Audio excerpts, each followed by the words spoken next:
Have you ever felt like a lighthouse in a storm, attracting every broken ship, every lost soul, every person battling a tempest you feel compelled to calm? And have you ever wondered, in the quiet moments after the storm has passed for them, why you are left standing on the shore, exhausted, depleted, and utterly alone? What if the greatest, most compassionate gift you possess, your ability to see the pain in others, to understand their shadows, to heal their wounds, is also the source of your deepest, most persistent suffering? What if your empathy isn't just a trait, but a homing beacon, and it's tuned to the precise frequency of the very people you are meant to fix? You know the feeling intimately. It's the friend who only calls when their world is imploding, their voice a frantic whirlwind of chaos that you, somehow, are expected to anchor. It's the partner who sees you as a project, a place of refuge from their own demons, a person whose strength they can borrow but never replenish. You are the emotional archaeologist, carefully excavating the ruins of their past traumas, piecing together the fragments of their broken self-esteem, while the architecture of your own life begins to crumble from neglect. You listen for hours, you offer profound insights, you hold space for their rage and their grief. You give them the tools to rebuild, and once their walls are standing strong again, you notice they've built a gate, and you are on the outside of it. The pattern is so predictable it's almost poetic. You meet someone and you feel that spark, but it's not the spark of mutual attraction you read about, it's the spark of recognition. You see their wound. It shines in the dark, a faint, glimmering thing that only you with your unique vision can perceive. You see their potential, the magnificent person they could be if only someone would help them clear away the debris. And your soul, the healer within you, rises to the occasion. It's a noble calling, you tell yourself, it's your purpose. You are strong enough for this, but with every person you fix, a little piece of you fractures. Your energy becomes a finite resource, given away freely, never reclaimed. You find yourself single in your 30s, your 40s, your 50s, not because you are unlovable, but because you have been too busy being a medic to be a partner. You are tired. You are so tired of trying. You feel stuck in a cycle you can't name, a strange form of self-sabotage that masquerades as compassion. This is not a coincidence. This is not bad luck. This is a profound psychological and spiritual dynamic at play, a concept the great psychoanalyst Carl Jung called the wounded healer. And understanding this archetype is the key to breaking the cycle forever. In this journey we are about to take, we will not just put a name to your pain, we will dissect it. We will explore the depths of your unconscious mind, your shadow self, and the invisible contracts you make with the world. You will learn why your effort so rarely equals your results in relationships. You will discover how to protect your energy, not by building walls, but by learning to operate the gate. By the end of our time together, you will no longer see this pattern as a curse, but as the source of your greatest power, a power you will finally learn to wield for your own healing, your own transformation, and your own happiness. Let's start with a truth that might feel uncomfortable at first, but is essential for our journey. The people you attract are not random. They are responding to a signal you're sending out, a signal broadcast from the deepest, most unconscious parts of your being. Think of it as an invisible, unspoken contract. You enter a room and without saying a word, your energy communicates, I am open for business. I can handle your pain. Bring me your broken pieces. I know what to do with them. This isn't a conscious choice. It's a role you have learned to play, a persona that has become so fused with your identity that you no longer know where it ends and you begin. This persona feels good at first. It feels noble. To be the strong one, the wise one, the one who understands. It gives you a sense of purpose and value, but it is a role that demands an audience of the wounded. A savior requires someone to be saved. A healer needs a patient. And so your unconscious mind, in its relentless pursuit of fulfilling this role, scans every environment for people who fit the casting call. This is the first critical win in your journey to self-awareness, realizing that you are not a passive victim in this dynamic. You are an active, albeit unconscious, participant. This isn't about blame, it's about empowerment. Because if you are the one sending the signal, you are also the one who can change the frequency. You can terminate the unspoken contract, but to do that, we must understand why the contract was written in the first place. It is born from your own wound. This is the central tenet of the wounded healer archetype. The Greek myth of Chiron, the wise centaur who was a master of the healing arts, tells this story perfectly. Chiron could heal everyone else, but he could not heal his own excruciating, incurable wound.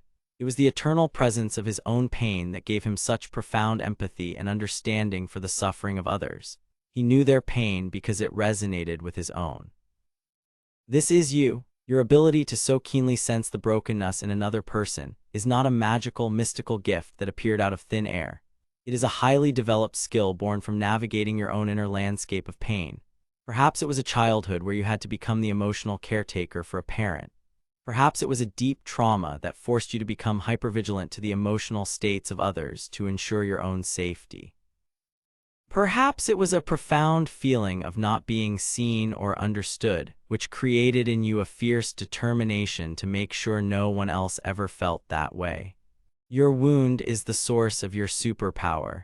It is the lens through which you see the world, a lens that is perfectly ground to detect the subtle fractures in the people around you. But here is the paradox Jung was so brilliant at identifying. When a gift is left in the unconscious, when it operates from the shadows, it controls us. We become its servant, not its master. Your gift of healing, operating from the darkness of your unacknowledged wound, compels you to heal others as a way to vicariously heal yourself. You are trying to fix in them what you have not yet learned to fix in you. Each person you attract is a mirror, a reflection of a piece of your own unhealed self. That person struggling with abandonment, they reflect the part of your inner child that still feels left behind. That partner who can't commit, they mirror your own fears of intimacy or your own unresolved ambivalence about being truly seen. This isn't a conscious calculation. It's the alchemy of the soul happening in the dark crucible of the unconscious. You are drawn to them not just out of compassion, but because your psyche recognizes a familiar struggle. It sees an opportunity to replay an old drama, but this time you get to be the hero. You get to be the one who saves the day. And in saving them, you hope to retroactively save the part of you that went unsaved. This is a form of self-sabotage of the highest order because it is disguised as selflessness. It keeps you perpetually focused outward on the problems of others, so you never have to turn your formidable healing energy inward toward the original wound. It's a brilliant defense mechanism. If you're always busy with someone else's crisis, you don't have time for your own. If you're always dissecting their psyche, you don't have to face the complexities of your own shadow self. The shadow in Jungian psychology is everything within us that we have repressed, denied, or are ashamed of. For the person who has adopted the healer persona, the shadow often contains the opposite qualities: neediness, vulnerability, selfishness, the desire to be taken care of, the anger and resentment at always being the giver. These shadow traits don't just disappear, they leak out. The resentment builds with every one-sided conversation. The neediness cries out in the loneliness you feel after they've gotten what they needed from you and vanished. You project your unowned shadow onto them. You might see them as so needy or so selfish, not realizing that you are condemning in them the very parts of yourself you have refused to acknowledge. You have a deep, repressed need to be cared for, so you attract people who are overtly needy to play out that drama. This is the heart of shadow work, to turn around, face these disowned parts of yourself and integrate them. To admit, yes, I too have needs, I too can be selfish, I too want to be rescued sometimes. When you own these traits, they no longer have the power to unconsciously run your life and dictate who you are drawn to. So how do we begin to distinguish between a person who genuinely wants a reciprocal relationship and a person who is simply looking for a host for their problems? The signs are often subtle, a language of energy and behavior that the healer is often conditioned to ignore in their rush to fix. The first sign is the speed of intimacy. The patient often creates a false sense of deep connection very quickly. They will unload years of trauma on a second or third meeting, a practice known as trauma dumping. It feels like they are being incredibly vulnerable and trusting you, which is intoxicating to the healer. But true intimacy is earned, built slowly through mutual sharing and trust. This rapid-fire vulnerability is not about connection, it's a test. They are testing you to see if you will pick up the role they are offering. They are seeing if you are a suitable container for their pain. A healthy person will share their vulnerabilities gradually as they get to know and trust you. A patient bypasses this process entirely. They are not trying to get to know you, they are trying to recruit you. Another sign is the direction of the conversational compass. In your interactions, does the needle always point to them? You might share something about your own difficult day, and they will listen for a moment before executing a perfect pivot back to their own, more dramatic crisis. The phrase you'll often hear is, "Oh, that's terrible. You know, that reminds me of this even more terrible thing that happened to me." Your experience becomes a mere launchpad for their own narrative. There is no real curiosity about your inner world. You are not a person to them, you are a resource. You are a sounding board, a free therapist, a validation machine. Start paying attention to the balance of airtime. In a healthy connection, it flows back and forth like a gentle tide. In this dynamic, it's a tsunami and it's always heading in their direction. Then there is the language of crisis. These individuals often live in a state of perpetual emergency. Their life is a series of dramatic highs and catastrophic lows. There is no calm harbor, only the constant storm. This drama is a powerful hook for the healer. It makes you feel needed, essential. But it's also a form of manipulation. The constant state of crisis keeps you engaged, worried, and focused on them. It ensures you don't have the time or energy to look at your own life or question the nature of the relationship. Healthy people have problems, of course, but they also have periods of stability, growth, and peace. The person who is addicted to the role of the patient is often addicted to the chaos itself, because it's the only way they know how to solicit care and attention.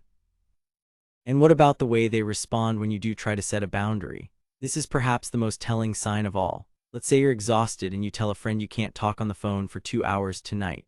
A healthy friend would say, "Of course I understand, get some rest, we'll talk soon." But the patient will often react with subtle or not so subtle manipulation. They might sigh dramatically and say, "Oh, okay, I guess I'll just have to deal with this alone then." This is a guilt trip designed to pull you back into your role.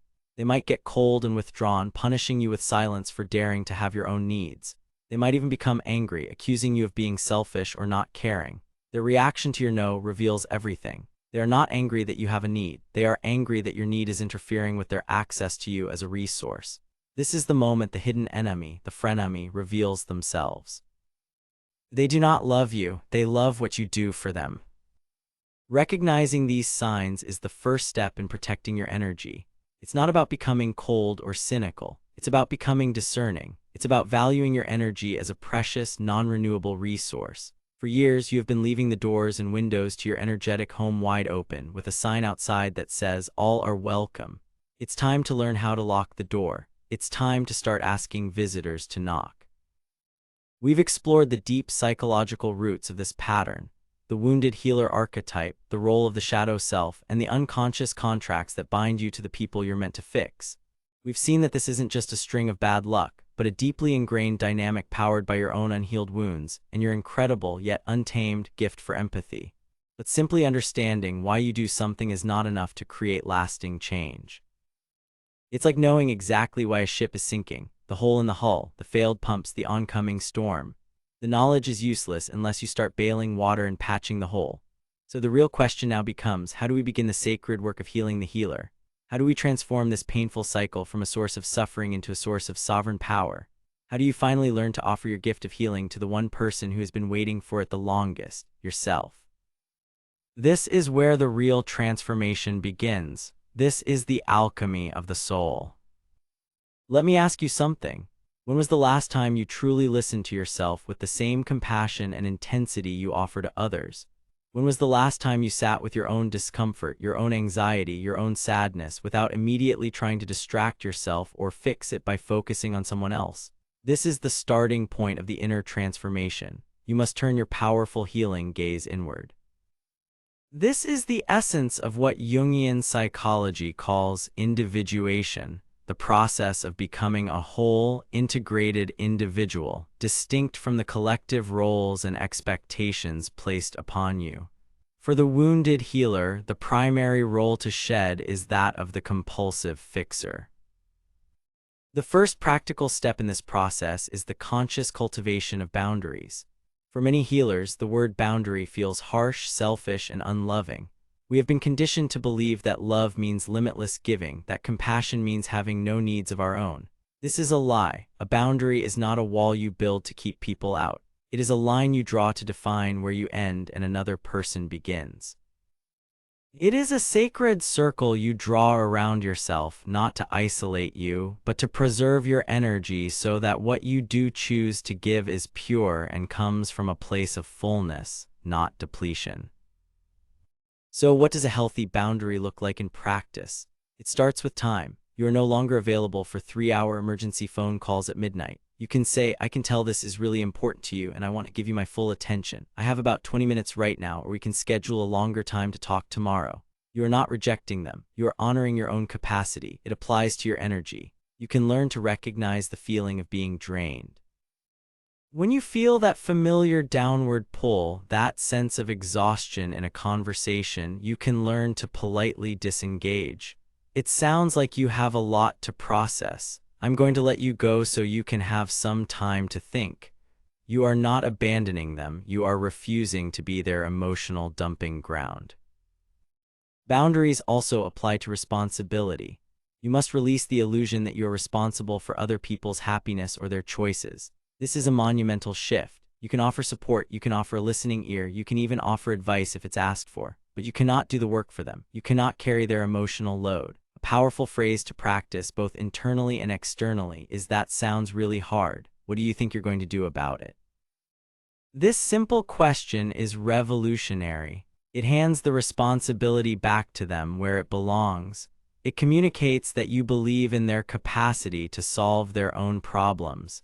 It shifts you from the role of fixer to the role of a supportive peer. This is a crucial step in moving towards conscious relationships where each person is sovereign.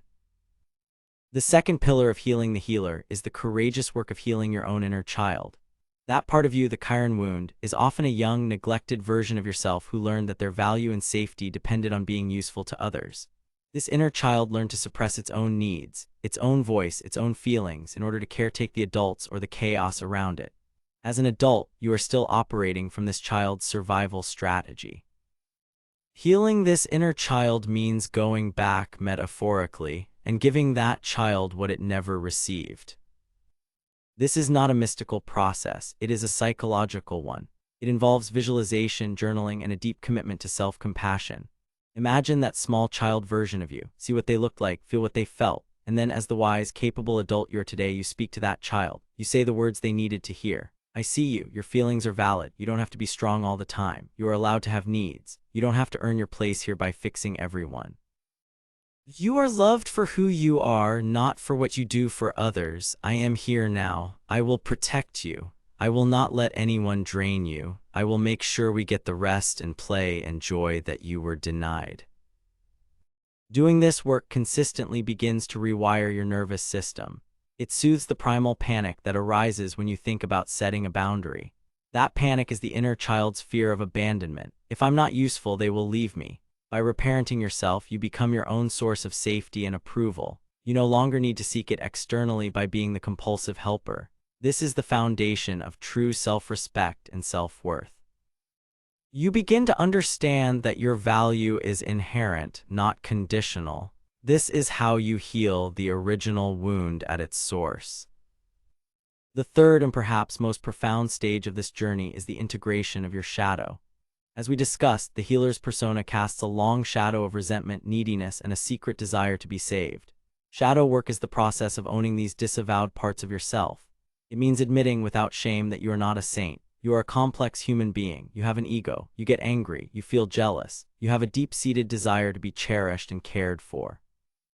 How do you do this? You start by noticing your projections. When you have an intensely negative, judgmental reaction to someone, when you think, they are so manipulative, so selfish, so dramatic, ask yourself a radical question. What part of me is that? Where in my own life am I being manipulative, even in a small way? Where am I being selfish? Where do I crave drama? This is not to say that the other person isn't exhibiting those behaviors. They very well may be. But your intense emotional charge is the clue. It's a sign that they have hooked a part of your own shadow. When you can look at your own capacity for these negative traits, two magical things happen. First, they lose their power over you. When you admit, yes, I have a selfish part, you are no longer terrified of being called selfish. It's just a part of the rich tapestry of your humanity. This makes it infinitely easier to set a boundary because you are no longer terrified of the other person's potential accusation. Second, you develop a much deeper, more authentic form of compassion. You move from the pity-based healing of the fixer to the empathy-based understanding of a whole person. You can see another's selfishness and not be repulsed by it because you have acknowledged your own. You can see their neediness and not be drained by it because you have learned to attend to your own. You are no longer relating to them from wound to wound, but from wholeness to wholeness. This entire process, setting boundaries, healing the inner child, and integrating the shadow, is the path of individuation. It is the journey of reclaiming all the lost pieces of yourself. It is how you stop self-sabotaging and start living a life of intention. As you do this work, you will notice a miraculous shift in your attractions. The signal you broadcast to the world changes. It no longer says, "I am a hospital for the wounded." Instead, it begins to radiate a quiet, powerful message. "I am a whole and sovereign being, honoring my own needs and energy. I am available for connections that are mutual, reciprocal, and honor the sovereignty of both individuals." And what happens? The emotional vampires, the crisis addicts, the people seeking a host rather than a friend will begin to fall away. Your new frequency will be jarring to them.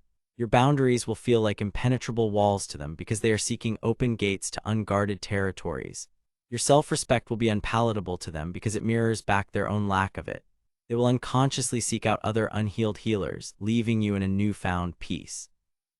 But this peace is not an emptiness. It is a clearing. You have cleared the space. And into this clear, protected, and sacred space, new kinds of people will begin to arrive. People who are also on their own journey of wholeness. People who are drawn not to your wound, but to your light. They will not want you to fix them. They will want you to meet them. They will be interested in your inner world. They will respect your no as much as they cherish your yes.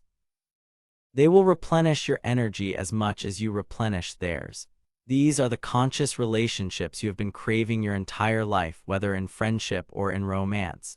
This is why you may have been single for so long. The universe was waiting for you to become the person capable of sustaining the love you truly deserve. You had to stop being the healer and start being the partner. You had to heal yourself first. This journey is not easy. It requires a level of self-awareness and courage that is rare. There will be moments of intense loneliness when you first start setting boundaries because the old crowd will disperse before the new one has arrived. This is a liminal space, a sacred pause. You must trust the process. You are not being abandoned. You are being prepared. You are turning the raw lead of your suffering into the pure gold of your wisdom. The wound that once caused you so much pain, the wound of Chiron, does not disappear, but it is transformed. It is no longer an open, festering source of agony that attracts infection. It becomes a beautiful, sacred scar, and that scar is the testament to your journey. It is the source of your quiet power, your deep motivation, your profound emotional intelligence. It is the mark of a healer who has finally healed themselves. Think back now to all those times you've poured your soul into someone else's cup, only to find yours completely empty. You rationalized it, you called it love, you called it kindness, you called it your purpose. But in the quiet hum of your own heart, you knew something was wrong. You knew that your effort was not equaling the results, not just in your relationships, but in your own life. You were so busy tending to other people's gardens that your own went fallow. We've journeyed through the deep psychological reasons for this, tracing it back to the powerful archetype of the wounded healer and the unconscious pull of your own unaddressed pain. We've seen how your shadow self, that collection of repressed needs and desires, secretly orchestrates these draining encounters, turning your gift of empathy into a vehicle for self-sabotage. But we have moved beyond mere diagnosis. We have walked the path of transformation. We've laid down the foundational stones of self-healing, the creation of sacred boundaries to protect your energy, the courageous act of reparenting your own inner child, and the profound alchemy of integrating your shadow. These aren't just psychological concepts, they are the practical tools for a revolution of the self. They are the steps to reclaim your personal sovereignty, to build a resilient self-worth that is not dependent on your usefulness to others. This is how you transform pain into power. This is how you stop attracting the people you're meant to fix and start attracting the people you're meant to flourish with. So let's pause for a moment of reflection. What is the one boundary you know you need to set but have been too afraid to implement? What is the one need of your own that you have consistently ignored in your service to others? The answer to that question is your starting point. It's the first thread you pull to unravel this entire pattern. It's the first step on the path back to yourself. This journey doesn't end here. This is a practice, a daily recommitment to your own well-being. There will be times you slip back into old patterns. The healer persona is a comfortable, well-worn coat, and it can be tempting to put it back on, especially when you feel lonely or unsure of your worth. In those moments, be compassionate with yourself. Acknowledge the slip and gently guide yourself back to your center. Remind yourself of your inherent worth. Reconnect with that healed inner child and the integrated shadow that gives you your wholeness and strength. The greatest spiritual gift you can possess is not just the ability to sense the energy and pain of others, but the wisdom to know what is yours to heal and what is not. Your sensitivity is not a curse. Your deep empathy is not a flaw. These are the traits of an awakened soul, but they must be wielded with wisdom and fierce self-protection. The ultimate expression of your gift is not to exhaust yourself healing an endless line of broken people. The ultimate expression of your gift is to model what it looks like to be a healed, whole, and powerful person, living in alignment with your own truth. That is a light that doesn't just attract moths, it inspires other stars to shine brighter.